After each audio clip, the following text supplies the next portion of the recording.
For the position of the Deputy Governor of Nairobi County. It's with much regret that I take this opportunity to respond to the reckless statements made by senior legislators in this country, which was only meant to incite members of public against the County Assembly and its constitutional mandate. The Deputy President and his team ought to have known better than any one of us that the county assemblies are independent and do not take instructions from political rallies. Our work is clearly cut out in the Constitution, and we do not need advices from them on how and when to do our job. Most of them who are addressing the county assembly in the streets of Nairobi belong to outside counties. Therefore, their advices are needed in their own countries back at home. We now want to request them, as we approach BBI discussion in this country, we have had enough of their incitement to the public against BBI, His Excellency the President Uhuru Kenyatta, and his brother Right Honorable Raila Amolo Odinga. They should now spare us. We also saw them running away from their own statement of dividing Kenyans on the tribal lines and trying to pass the buck to other people on the narrative that they started a year back. This country has a story of 42 tribes. It's not new to us. If they are forgetting, we want to remind them it is Honorable Kimani Ichung'wah, Moses Kuria, and Kipchumba Murkomen who began one year back inciting members of public that Kenya was not ready for another Kikuyu president. Then they thought they were campaigning for the deputy president, who is not a Kikuyu. When that did not sell, they changed the tune and branded their bus Tanga Tanga. When they went round the country and did not harvest anything, they came up with an idea to give poor Kenyans wheelbarrows and brand them hustlers so that they look like they are fighting the dynasty, which they did not tell us who they are.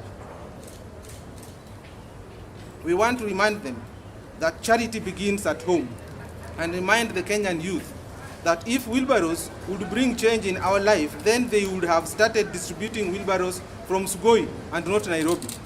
The business of distributing wheelbarrows in Nairobi was not about the youth of Nairobi, but about the politicians who were benefiting from money which they were taking from the deputy president as transport to ferry youths from the slums to his residence in Karen, and thereby sharing the same monies with them.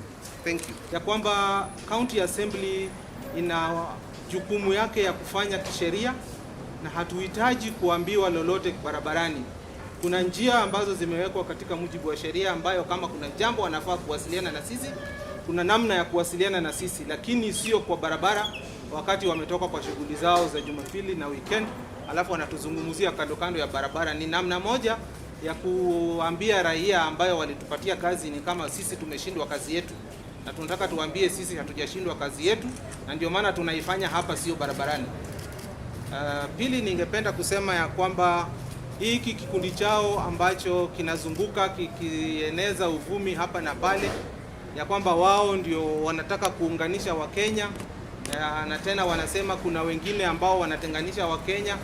Kwanza tumeghadhabika sana na zile maongezi ambayo wamekuwa nazo weekend iliyopita, wakijaribu kugeuza maneno ambayo ilitoka kwa vinywa vyao wao wenyewe, wakisema ya kwamba Kenya haiko tayari kwa rais mwingine wa kutoka kwa jamii ya Wakikuyu.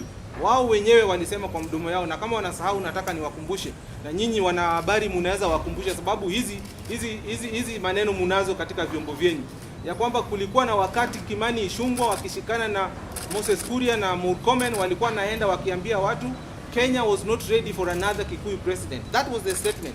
So now that they are forgetting, wanarudi wakianza kusema ya kwamba kuna mtu ambaye ametaja neno la la jamii, wanasema ni kama ndio kutenganisha watu.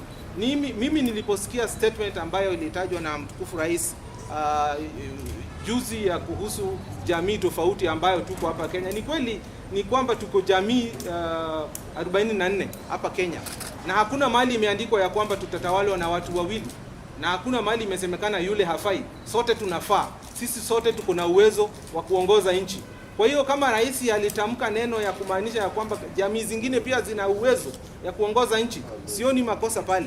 Wao ni kusingizia, wanajaribu kuzunguka na kutusingizia ya kwamba rais alisema kitu ambayo inaelekeza upande wa ukabila. Uongo, na tumewaambia ni uongo na hawawezi kutudanganya. Hicho kikundi chao tunakijua. Wao walianza maneno ya Kenya haikuwa tayari kwa rais Mkikuyu wa kwanza, wao ndio walianza. Kwa hivyo wasiruke maneno yale ambao walisema, na tunawaambia kwa heshima, ni vizuri sana waheshimu rais wa nchi.